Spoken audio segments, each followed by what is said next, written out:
Morning everyone, তোমরা সবাই কেমন আছো? আশা করি তোমরা সবাই অনেক ভালো আছো। আমি আছি অনেক ভালো। তো সকাল সকাল আমি ব্যাগ নিয়ে বেরিয়ে পড়েছি। শুধু আমি না, আমি আর আমার বর একসাথে যাচ্ছি লাখ টাকা লকি লাভে অডিশনে। তারপর তো আমি নাচতে নাচতে চলে এসেছি বাস স্ট্যান্ডে। আর ওই যে ও ফোন ঘেটেই যাচ্ছে, আমার দিকে একবারও তাকাচ্ছে না। कैसे कैसे लोग रहते हैं यार यहाँ पर। তারপর তো আমরা চলে এসেছি বর্ধমান স্টেশনে। তো এখানে সমস্ত টোটোওয়ালা অডিশন করে ডাক পাচ্ছিলো, তো আমরা গিয়ে উঠে পড়েছি টোটোই। ফাইনালি আমরা চলে এসেছি অডিশন গেটে। তো আমার তো এত খুশি হচ্ছিল, বাবা রে, লাখ টাকা লক্ষ্মী লাভ অডিশনের লাইন।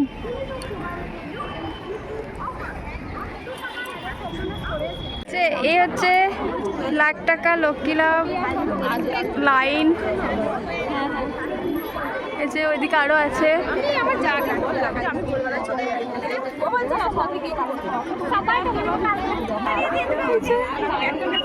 এত পাক ঘুরতে হবে, প্রথমে এই যে এই পাকটা, তারপরে এই লাইনটা, তারপরে ওইদিকে আরো আছে। এত পাক ঘুরতে হচ্ছে। বিয়েতেও আমি এত পাক ঘুরি নাই, কিন্তু অডিশন দিতে এসে তো ঘুরতেই হবে।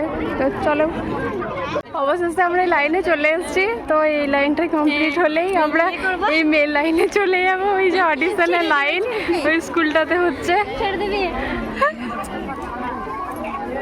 এই দিয়ে তো কেলিয়ে ক্যালেন্ডার হয়ে গিয়েছে, ঝুলিয়ে দিলি হয়ে যাবে। কিছুক্ষণ পরে দেখি খানিক কটা বাঁদর পাঁচিল দিয়ে ছোটাছুটি করছে গাছটা থেকে নেমে, আর ওই কুকুরটা এদেরকে ভেকিয়ে যাচ্ছে সমানে।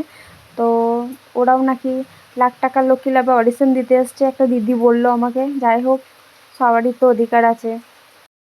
এই যে এরপর চলে এসছে মাঠে একটা বিখ্যাত ইউটিউবার, একে তো আমি জীবনেও দেখিনি। তো বললো নাকি সবাই এর নাম ফর বিপ্লব। তো ঠিক আছে, সবাই দেখছি সেলফি তুলছে আর তুলছে। তো আমরাও চলে গেলাম নাচতে নাচতে সেলফি তুলতে। দাদা খুব ভালো, নিজে থেকেই অনেকগুলো সেলফি তুলে দিয়েছিল আমাদেরকে, এই যে ছবিগুলো।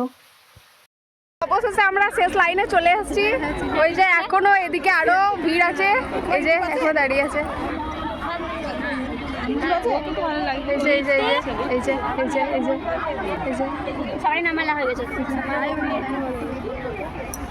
এটাই শেষ লাইন। তো এতক্ষণ অপেক্ষা করার পরে সেই সময় চলে এসছে আমাদের। এরপর আমরা ফর্ম নেব। ফর্ম নেওয়ার পর আমরা ফর্মটা ফিল আপ করবো লাখ টাকা লক্ষ্মী লাভে। তো আমার তো খুবই খুশি হচ্ছিল মনটা, কিন্তু এত ভিড়ে এত রোদে পাক্কা 7 ঘন্টা আমরা দাঁড়িয়েছিলাম, সকাল 9টার থেকে বিকাল 4টে অবধি। তো যাই হোক, অডিশন দিতে এসেছি, কষ্ট তো একটু করতেই হবে। তো উঠছি আমরা, এই যে ফর্ম নিয়ে উঠছি লাখ টাকা লক্ষ্মী লাভে। এই যে আমাদের পিছনে আসছে। এতগুলো লাইন দেওয়ার পরেও এতক্ষণ ধরে আবার আমাদেরকে মেন গেটের সামনে লাইন দেওয়ার জন্য দাঁড় করিয়েছে। তো এখন বাজে বিকাল 4:30। তো 4টেই লাস্ট টাইম ছিল। এখনও প্রচুর মেয়ে অডিশন দিতে বাকি ছিল, জানি না ওদের হবে কি না। অবশেষে আমাদের শেষ হয়ে গেছে। তো দেখো, এবার আমরা বাড়ি যাচ্ছি। এবার হাই করে দাও সবাই। কেমন লাগলো? খুব ভালো লাগলো না? আর আসবেন কোনোদিন? আবার আসবো, আচ্ছা ঠিক আছে।